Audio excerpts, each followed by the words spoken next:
As Ebenwood comments, he said, the rite of passage into the scientific, or I would add the modern way of being, centers on the ability to apply the knife to the vocal cords, not just of the dog on the table, but to life itself.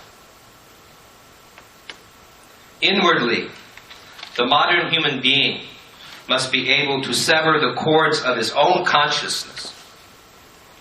Outwardly, the effect must be the destruction of the larynx of the biosphere, and an action essential to the transformation of the world into a material object. This is no less true for our relations with our fellow human being. And when I read that, I found that such a powerful, powerful idea. And I find that so true of how I experience the modern world. I think that every one of us here knows, in one way or another, that we are on the tip of an iceberg. And the iceberg runs deep, and the ship's running right into it. Everyone here knows on some level that industrial civilization is not sustainable. We all know that. It cannot be sustainable. Any technology that relies on the use of non-renewables is by definition not sustainable. We could have solved these problems 50 years ago, but we aren't going to solve these problems in the next 20 years. We can start maybe. But I think that we are in for a very, very difficult time. One of the ways to say this, I suppose, is that Dorothy is not in Kansas anymore. Okay?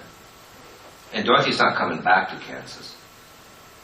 She has to go through this whole thing, all of her trials, you know. She'll go through the forest to find the ruby slippers, to meet the cowardly lion, to confront the evil witch of the north, to go to the great Emerald City to meet the wizard. This is what we have to do. This is our path, I think. This is not going to be easy.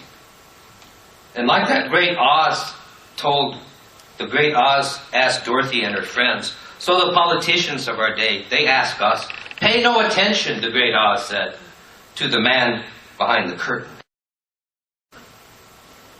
Because the great deception is alive and well. Because once Dorothy got to Oz, of course, Oz was the land of all power, right? Dorothy had her magic shoes. If only she had clicked her heels, she had the power all along to achieve her dream, right? But Dorothy thought that if she followed the yellow brick road, like a gold brick, right, that she would end up like in the Emerald City. This is where her salvation is going to be. You know, the Emerald City, like greenbacks, yeah? And there she goes to what? Meet the great wizard. You remember that? And then in their little Toto runs, you know, the great wizard, he's got fire coming out of his nose and smoke coming out of his ears and all this stuff, right? And then little Toto, her dog, runs over and grabs that curtain and pulls it back, right? And there the great wizard is exposed. He's just like this old white guy who's, you know, doing his thing, pulling the levers, lying to the people to maintain his power. And he says to Dorothy, pay no attention to the man behind the curtain. And this is what we have been doing as a culture for how many years? Ignoring the man behind the curtain. And now the chickens are going to come home to roost. You know, I remember before we had CDs and all that stuff, that was a big deal. You remember watching the Wizard of Oz? Because it only came on once a year. Remember that? And it was like, man, you would look, oh, wow, the Wizard of Oz is going to be on. So all the kids, yeah. And we watch the Wizard of Oz, right? And it's wonderful because, like, it starts out in black and white, and then all of a sudden it goes, you know, this burst of this. And we look forward to this all year long, and it was really a wonderful thing, right? The Wizard of Oz was written by this guy, L. Frank Baum, and he was born in May 15th, 1856. And in July 1888, he and his wife moved to Aberdeen, south of Aberdeen in the Dakota Territories, where he opened a store. And he wasn't very good as a storekeeper because he'd give a lot of stuff away. So he probably wasn't, you know, a bad guy. He was just a man of his time.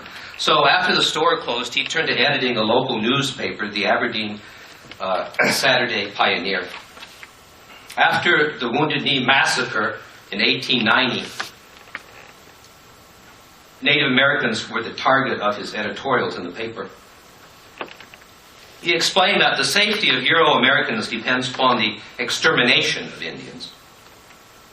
Baum wrote, upon hearing the death of the Sioux chief Sitting Bull, he wrote the following editorial for the Aberdeen Saturday Pioneer, and I'll share with you just a couple sentences from it. Sitting Bull, most renowned Sioux of modern history, is dead. He was not a chief, but without kingly lineage, he arose from a lowly position to the greatest medicine man of his time by virtue of his shrewdness and daring.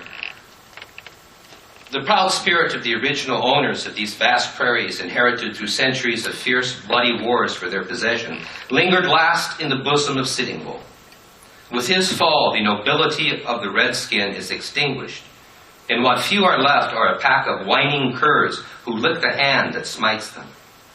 The whites, by law of conquest, by justice of civilization, are masters of the American continent, and the best safety of the frontier settlements will be secured by the total annihilation of the few remaining Indians. Why not annihilation? Their glory is fed, their spirit broken, their manhood effaced.